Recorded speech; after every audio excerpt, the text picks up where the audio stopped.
Test, test. All right, welcome everyone. We are excited for everyone to join us today, not only our parents and special guests in our auditorium, but as we're being live streamed, welcome to everyone around the world who's joining us at Pineview School in Osprey, Florida today. So thank you. I'm Dr. Stephen Covert, and I have the honor and privilege and pleasure of serving this community as principal. We're about to witness something truly extraordinary, a moment that bridges the classroom and the cosmos. Pineview quotes, we love them and we have lots of them.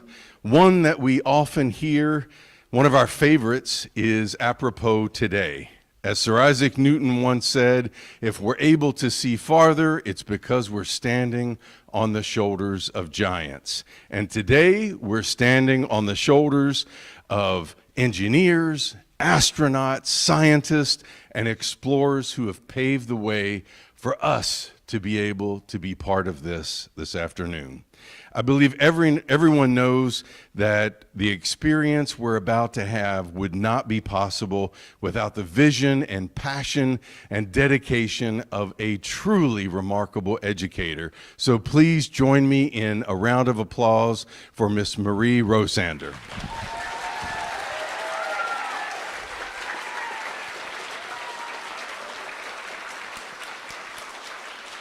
She is amazing, and I hear cheers and wild applause from our students, sixth graders in the audience.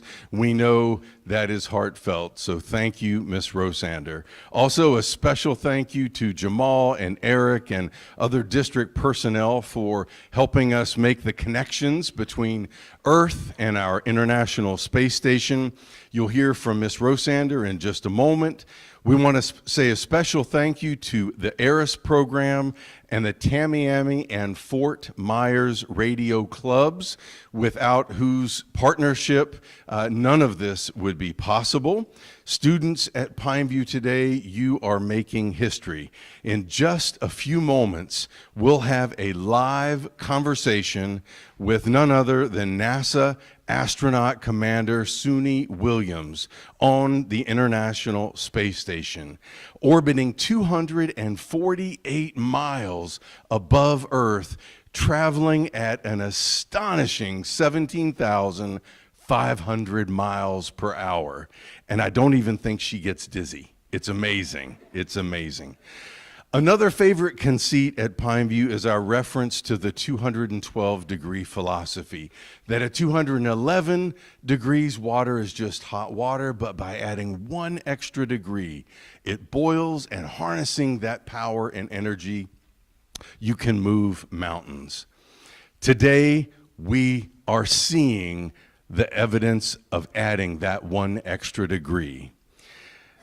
Being part of the Pineview Ham Radio Club, Miss Rosander, Mr. Yatsuda, the district personnel, the Radio Ham Club, all of these individuals truly have gone the extra degree, and this is the evidence.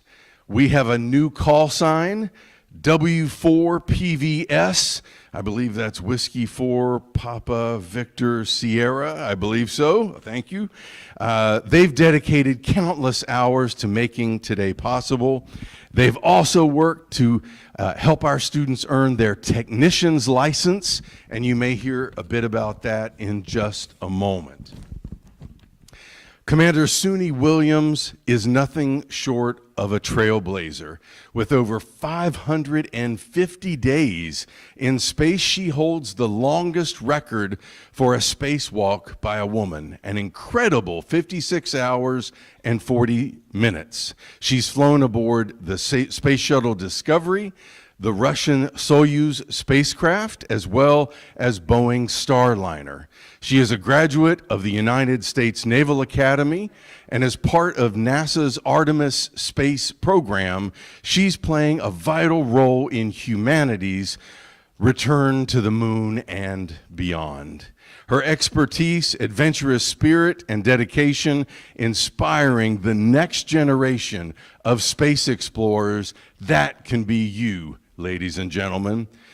We will Kindly ask now that you make sure any cell phones are silenced and turned off as we get ready to begin. And we're excited to welcome some additional very special guests.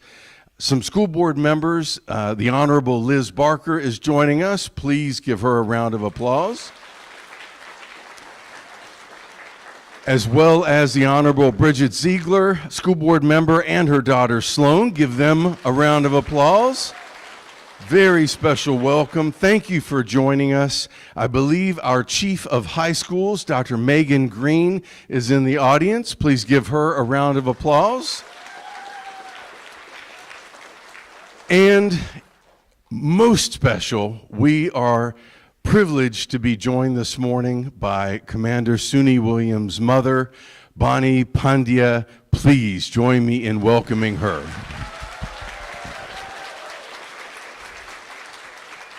So, ladies and gentlemen, let's settle in, get ready, and make a giant leap to the stars together. Ms. Rosander, thank you. Thank you. I am not a great speech person like Dr. Covert, so I did not prepare anything for this. But before we start, I just want to say that this wouldn't be possible without two students who actually approached me last year when they were in 5th grade, and they had a dream. They wanted to do something with space, and they asked me if I could sponsor their NASA Space Club. So from there, this came about. It started with two students. So please give a big round of applause for Connor and Paula. So raise your hands, Paula, and don't be shy. Don't be shy. Don't be shy.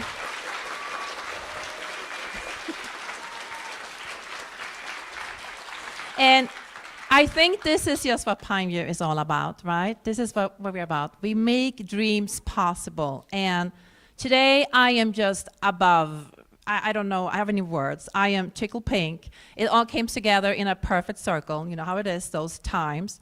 And to have Mrs. Pandya here today with us is just extra special. And if we can see, do we see the ISS above? Do we get that? Here. So right now we're actually following the ISS. So right now, here, and we are the little red dot over there. And for exactly, what is this, Steve, like 11 minutes, we will have contact at 11:21, when it's exactly above us, for, if we are lucky, for 11 minutes, just straight above us, which is kind of marvelous. These people in the back here, after our call, they're going to explain more about the radio equipment, because it's not just two tables, and this equipment you see on the table is very complicated radio, big ones in the back over here. So you have actually more people in the back. So they will talk more what this, because this took a lot to put together. So a big round of applause for Steve, Roger, Paul, Brian, and their crew.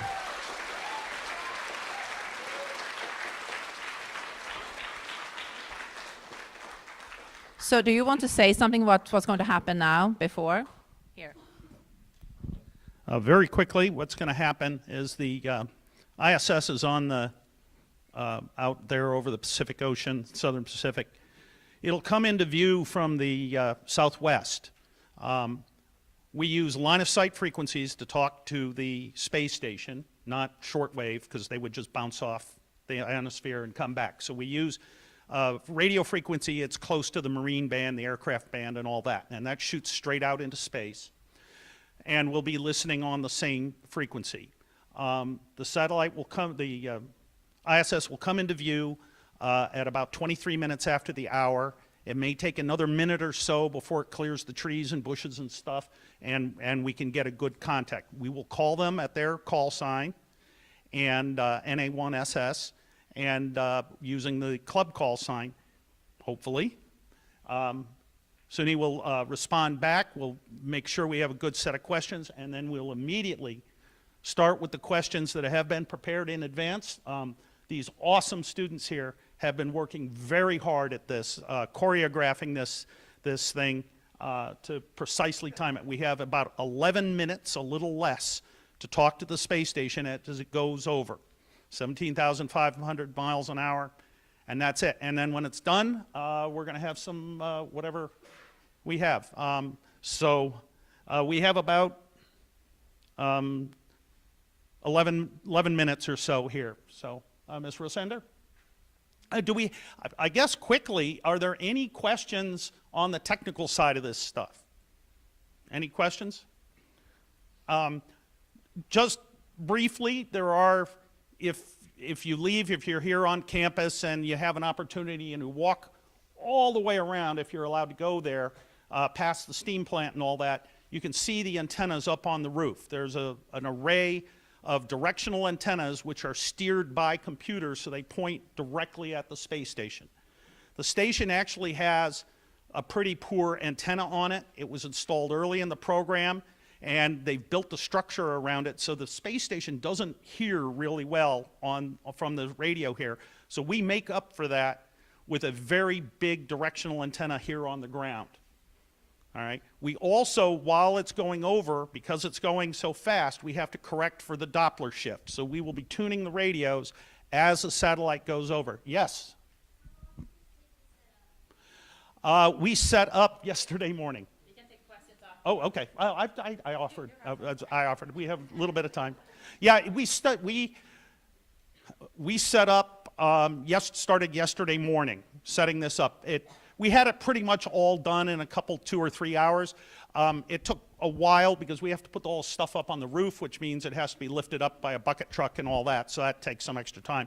If you're doing it on the ground and setting this up on the field somewhere, an hour or so.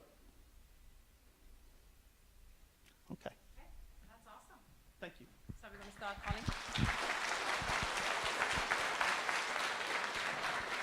So this is on?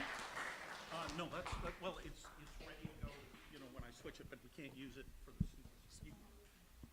I'm going to call. Oh, it's 23 hours.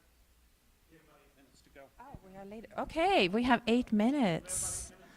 Yay. Okay, do we have any other questions? Yes. Could you explain a little bit about the other uses for the ham radio where we might also use it besides talking to Okay, other uses for ham radio. Anybody who wants to go with that too? Okay, so first I must say though, for ham radio, so this NASA project came out, the NASA Space Club, and from that it was born. And I have to highlight also Mrs. Craig over there, Alicia Craig. She's the owner of Semania, and she has been my right hand in this. Also with her husband Curtis, really, really good. So it came about with the ham radio. So the kids then, they spent 4 Saturdays learning all about ham radio, right? Electricity and so forth. And where do we use ham radio? Anybody here who want to answer maybe? Because I do have the technicians here, I must say. Yeah, Sanjay. We use ham radio for communications, especially when phones are down after natural disasters. And it's also just a hobby people use for fun. Police also implement the ham radio. So, for example, after hurricanes here, right, when you cannot communicate, but who can communicate? Those who have a ham radio, right? Anybody else want to add on? Where else do you use ham radio? Do you remember? Communication, we talked about. We are going to moon, right? That is not like a science fiction movie anymore. We will go to the moon. And then who can communicate with the moon? That will be ham radio, right? Anywhere else that you want to add on to that, Steve, for ham radio communication? What do we use ham radio for? Well, first and foremost, ham radio is the original social media. We talk because we like to talk. So, it's people say we use our hobby to talk with other people about our hobby. But as you said, we can pass messages in emergency situations when nothing else happens. Very often, a hurricane will come ashore and it will just completely wipe out all cell phone service, all police service, all fire service for a period nowadays 24 to 48 hours. And amateur radio, all of our equipment is small, portable, easy to put up. We can establish temporary communications in these areas almost immediately. That's public service. We also experiment. Amateur radio, by law, we are allowed to design, build, maintain our own radios. No other radio service can do that. Any other service, CB, FRS, anything, you have to buy a commercial radio, and you're not allowed to do anything to it. We can build our own stuff. We build our own antennas, all of that. So it's a hobby, experimentation. We also advance the technology for communications with modern digital modes. There's one very popular one that was written by a Nobel laureate. So this is a vital and modern hobby, despite the fact that it's been around for 100 years. So enjoy. And the cool part was when, Paul and Steve, they actually came and talked to all the 6th graders. And then they also made some call. And do you remember who we contacted? What countries did we contact during our call? Who remembers? Yeah. Australia. What else? Malta. Russia. What else? Max. Yeah, other, you know, in United States. Sasha? Argentina. Yeah, Mauritius. And then it was really cool because then we could put up a map and then we can see where those people live. And we had a little chat with them. You can see the weather and so forth, right? So we're getting there. We have 5 minutes. Any other questions? Yes. How many people are working behind here? It's a good question. So I have behind here, I have 2 people behind here. This is Brian, and he has actually done 2 of these calls before. So we have borrowed him because he's an expert. And so we have six people are working. And I think that Steve really took it down a notch because they have been here since yesterday was here. They were here from 7:30 to 2, and this morning I let them in at 7:45 too. So we're following along. You see there then. Any other questions? Yes. How long ago? So during the World War, right? Came to be or something? Let me see. Well, yeah. Well, the inventor of radio as we know it, anybody? He's the first guy to make money with radio. But who actually invented it? Nope. Nikola Tesla. Now, he was a weird dude and had a lot of strange ideas, but he is the guy that figured out radio. Marconi had a much better PR department and actually was able to make money selling radios. But amateur radio, the very first radios were amateurs. And then, but the modern, when was the ARRL founded? It's 100 and some years now. Yeah, it's 100 and some years now. I apologize, I should have looked that one up, and I don't have it on hand. Yeah, I thought we were going to start calling a little bit earlier, so that's why we're not super prepared. Any other questions? Yes, Mark.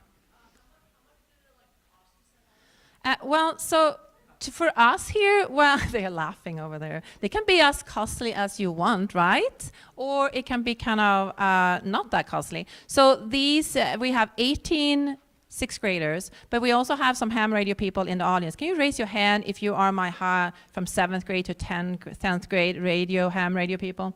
Yes, I have some few there, and here, up here in the front. And when they took the technician license, actually, it is free for people below 18, and then they can actually sign up for a free radio too. So it doesn't have to cost much, right? Any other question? Yes, all the way there.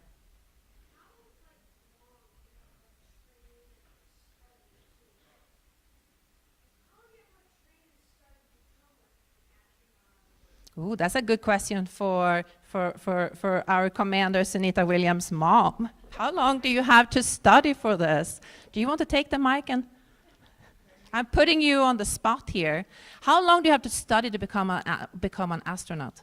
How long did it take her? Yeah, Let me see. a long time. Yeah, probably about, well, she's been an astronaut for 20 years already. So, I mean, she flew probably after the 10th year. And I just want to say hi to all you future space adventurers. So nice of you to to invite me to come to your class. This is fantastic. And I love all the space pictures you have down here. You guys are really smart little kids. I'm so happy to meet you all. And you're... Thank you. Yeah, thank you so much.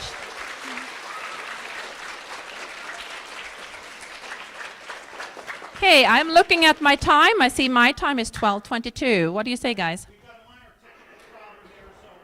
Okay, so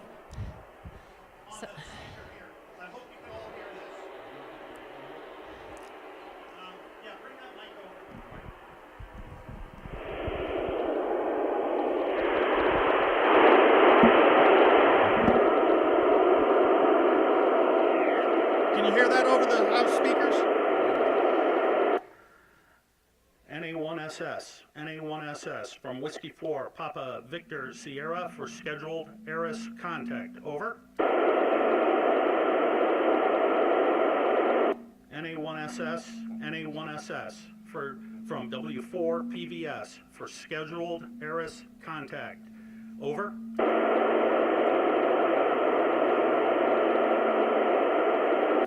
NA1SS, NA1SS from W4 PVS for scheduled ARIS contact. Over. We're a little early.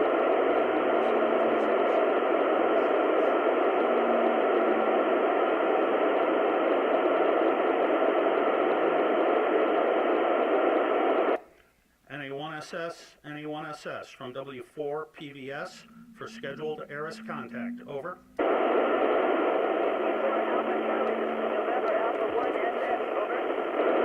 Okay, Sonny, we copy poorly. Wait 1 minute for better copy. Are you ready for questions? I'm ready for questions,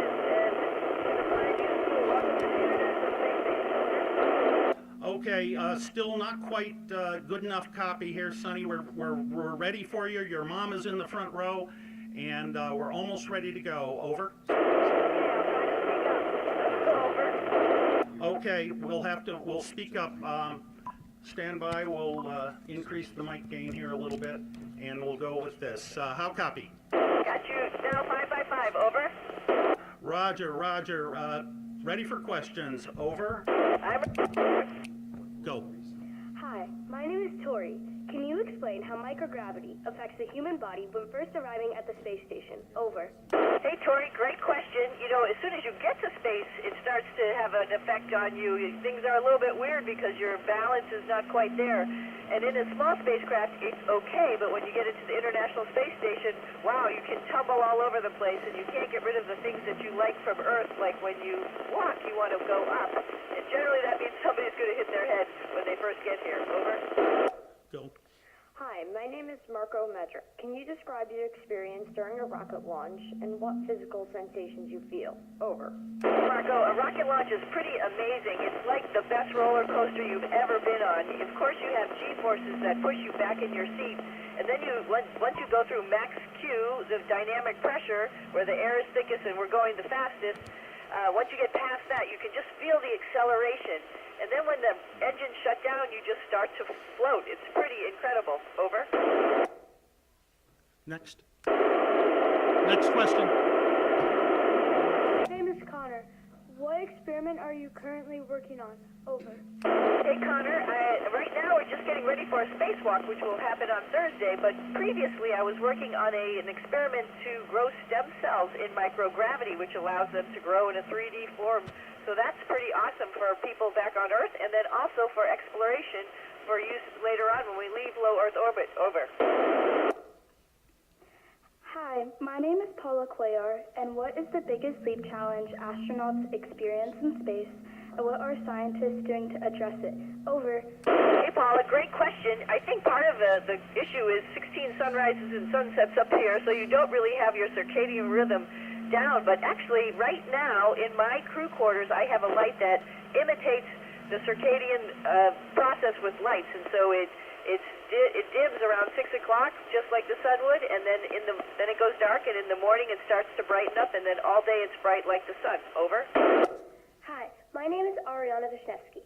How do you prepare meals, and what is your favorite space food? Over. Hey, Ariana, well, that's a lot of fun. We just getting together to eat meals. Some of it's dehydrated, and we have to add water and then heat it up, and some of it's already pre-prepared, and we just have to heat it up. I think my favorite space food is probably the lasagna, but I add a lot of pesto because I like spicy food. Over. Hello, my name is Sanjay. How do you use ham video aboard the ISS? Over. Well, I'm just talking to you, so we have a ham radio probably just like you do. We have antennas on the outside of the space station.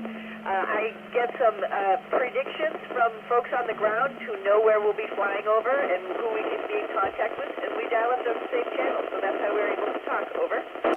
Hi, my name is Hannah. What inspired you to pursue a career as an astronaut? Over. Hannah, well, I didn't plan on this when I was your age. I really wanted to be a veterinarian, but I joined the military, and that's not the only way. Any field scientist, actually, we even have a veterinarian in the astronaut office. But all of us are curious and like science, technology, engineering, and math. And then apply, because all of our fields are pertinent up here. It's nice to have a doctor when you're in space. It's nice to have a scientist when you're in space. It's nice to have a pilot because they know how to fly. So all of that is useful up here. Over. Hi, my name is Rob Patel. How does being in space influence your thoughts on humanity's future in space exploration? Over. What a profound question. We were just talking about being up here, your perspective changes because you look at our planet and we know that that's the only place that we know of that we can be living. So it really changes your perspective about how humanity should be working together and how space exploration really brings people together. Over. Hi, my name is Lucas Medrick. How do you perform repairs on the exterior of the ISS? Over. Yes, well, we're getting ready to do that on Thursday. We're getting in our spacesuits, going out through the airlock, which is sort of like a mudroom because you have to close one hatch to the space station to decrease the pressure down the back of the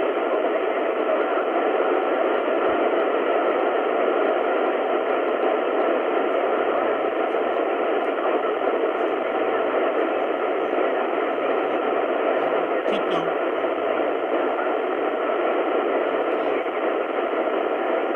There's a lot of different ways we can do it. Go. Hello, my name is Sasha Titulin, and my question is, how do you stay in contact with family and friends? Over.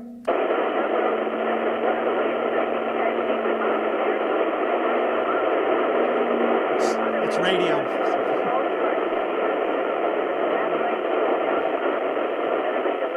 We also can do some video conferencing, which we do on the weekends, so we can see our family and friends, and I can see my new dog. Go. Hi, my name is Marco. How do you collaborate on the experiments with the astronauts from other countries aboard the ISS? Over. Great question, Marco. Actually, we all do each other's experiments, and sometimes we do them together, so it's the main language up here is English. However, we do speak Russian, and our Russian colleagues do speak English, and so we all are trained the same way with the same trainers all over the world, and so we get to work with each other on Earth, and then we work with each other up here. Go ahead. Hi, my name is Abigail.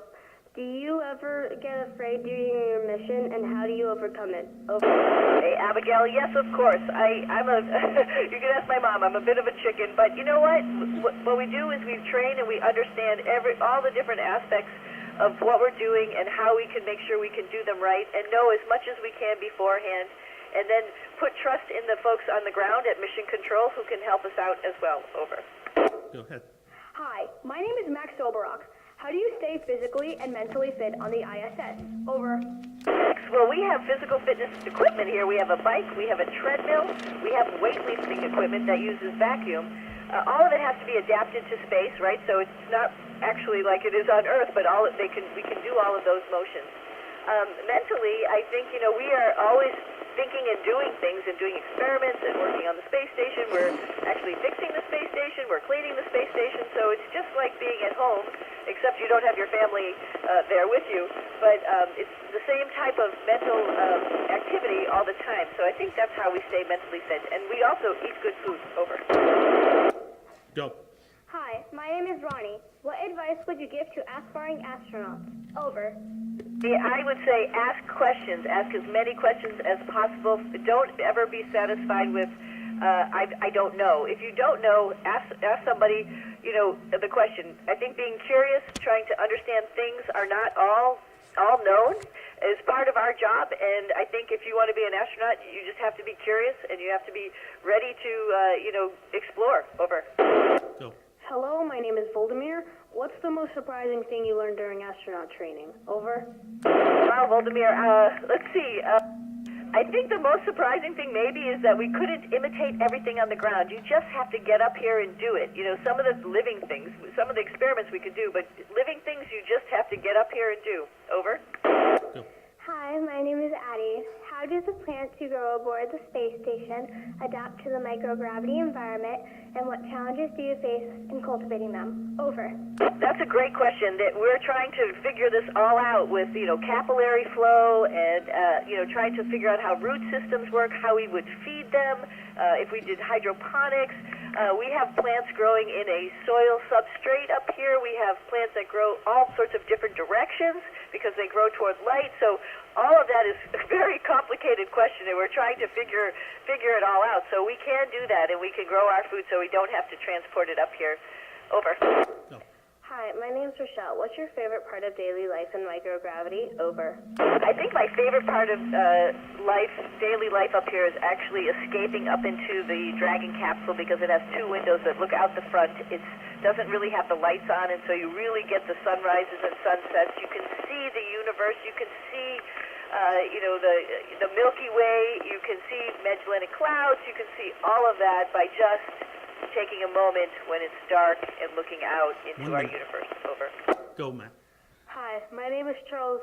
What is the best moment you had in space? Over. I think the best moment I had in space was on my very first spacewalk when I was outside and I saw the aurora below me. It was just mind-blowing that we have that energy in our universe, and we really don't even know how to think about it and tap into it. It puts everything in perspective. That's it. Over.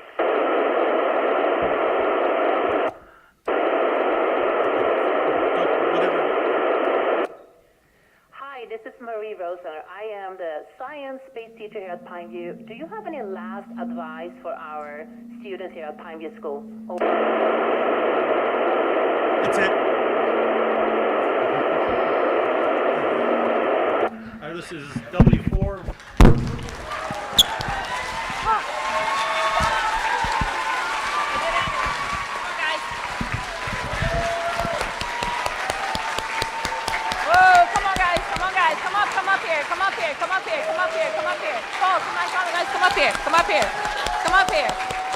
Come up here, all of you guys, come up here.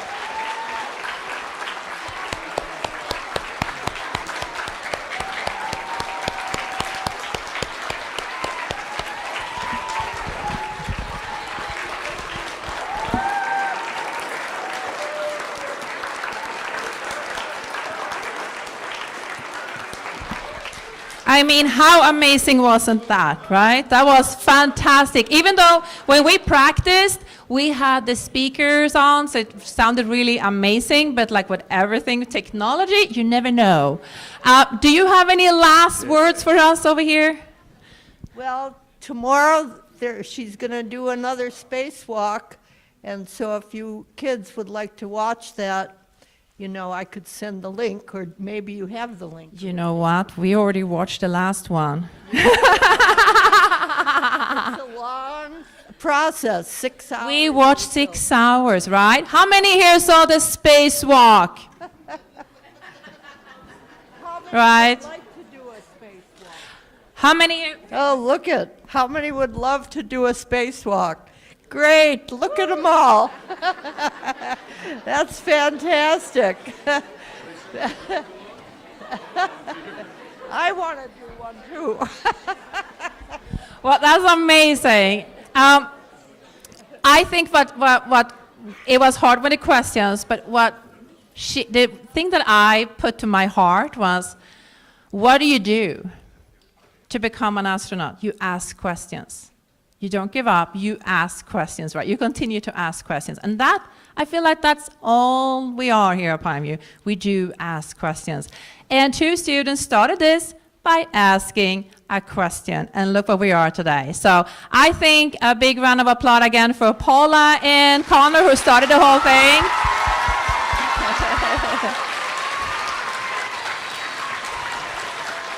And I'm going to give this to you. Thank you, Ms. Rosander. We love to say that the sky's the limit, but it's not the sky. It's outer space, into the galaxy and beyond. You know, this wasn't part of the planned program, but these guys back here and the ones up in the booth, they practiced and they planned and they did trials, and everything worked perfectly until it didn't. They didn't let that stop this from going on. They worked the problem and they solved it and they came up with an alternate solution. They didn't give up. And in addition to Suni's amazing advice and the answers to her questions, I think one of the most amazing takeaways is never give up. Work the problem, be calm, and find a solution. And that's what these guys did. That's what engineers and scientists do. And that's what each and every one of you can do for the rest of your lives. So please join me in giving not only Ms. Rosander, but all of our engineers and technicians a round of applause. And this wouldn't be possible if you don't have a supporting sixth grade team. So thank you so much, sixth grade team, for your support. And everyone else, sixth grade team, all our staff, Dr. Covert. You know that during 4th of July weekend, I had to sign a lot of paperwork. And guess who signed the paperwork? Dr. Covert. We sat in Zoom meetings, right? We sat in Zoom meetings in the week of 4th of July to get this done. Well, we got it done.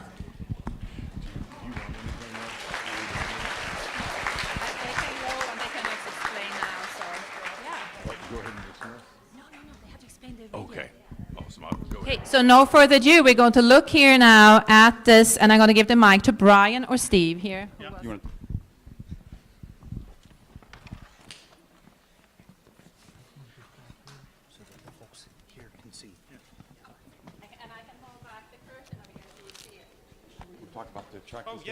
So what we got here, this is Brian's system from the Fort Myers Amateur Radio Club, to we owe an incredible debt of gratitude. The Tamiami Amateur Radio Club has actually never done one of these before. We have the equipment now, but we'd never actually done a live one. So we owe a big debt of gratitude to the Fort Myers Amateur Radio Club for coming up here. Very quickly, Brian has a completely self-contained system here with multiple radios, a computer, and the most important thing for today's event is this little thing here, which drives the antennas up on the roof and keeps them pointed at the space station through the pass, controlled by a computer here. He has a radio, another backup radio here. We have like 4 backup radios here just in case. We were prepared for eventuality. This one is actually identical to the radio that's up on the space station. The radio on the space station is a commercial amateur radio modified for space station use. This radio here is a bigger all-mode type radio, similar to the ones that we're using here. One of these is my personal, one belongs to the Fort Myers Club, or to the Tamiami Club. He's got battery backup. We have some battery backup hidden under the bush, under the desk there. So this is all of the equipment except for the antennas that you need. Ours is kind of scattered on the desks here. Are there any questions on what we're doing here? You know, we're getting ready. We're going to tear down, but that's not. We're not holding us up at all. By the way, we're really super excited to do this. And if any other school in Sarasota County wants to do this and puts in the application, call Tamiami Amateur Radio Club. We are ready. Yes?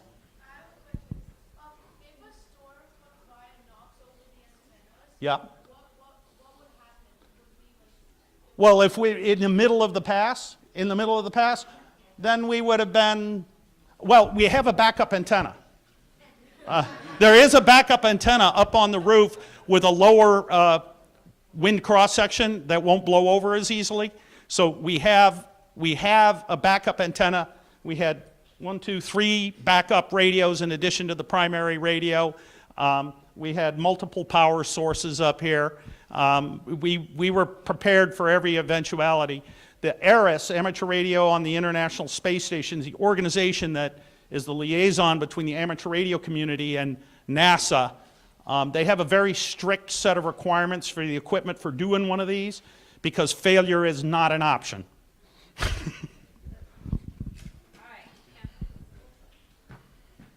So we would like to end today with a little thank you. So if we can have Paul and Steve and Brian up here. We can start with Paul and Steve. Can you, Paul and Steve, come. So these gentlemen, they haven't only been in the middle of summer signing papers that we have done. They also have helped. They have brought antennas.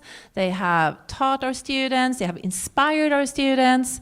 So we just have a little tiny thing for you. And we can't wait because, it doesn't end here. Paul here wrote a grant, so we actually have a station going in our yellow building. So we're going to continue. So this is just amazing. This is just the beginning. So we just have a little thing for you. So Connor and Tori for Paul. Thank you, Paul. Thank you. And then a little bit for Steve. And then Brian, thank you so much for coming.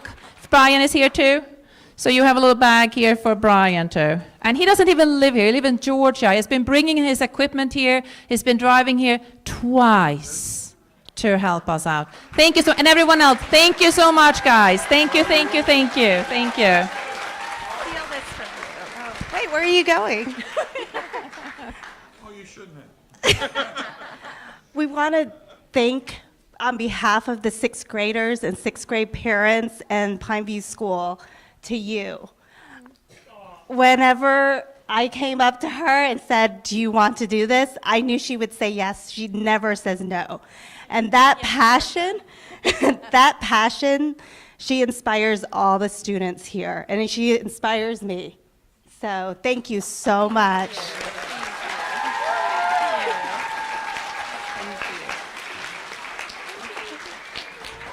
Wait, who gets this? All right, we're done. So hold on, now we have some dismiss. We have some dismiss. Oh, we have one more. We have what? What do we have? We would like to thank Lisa, Craig, and Curtis for all their hard work and help to Mrs. Rosander.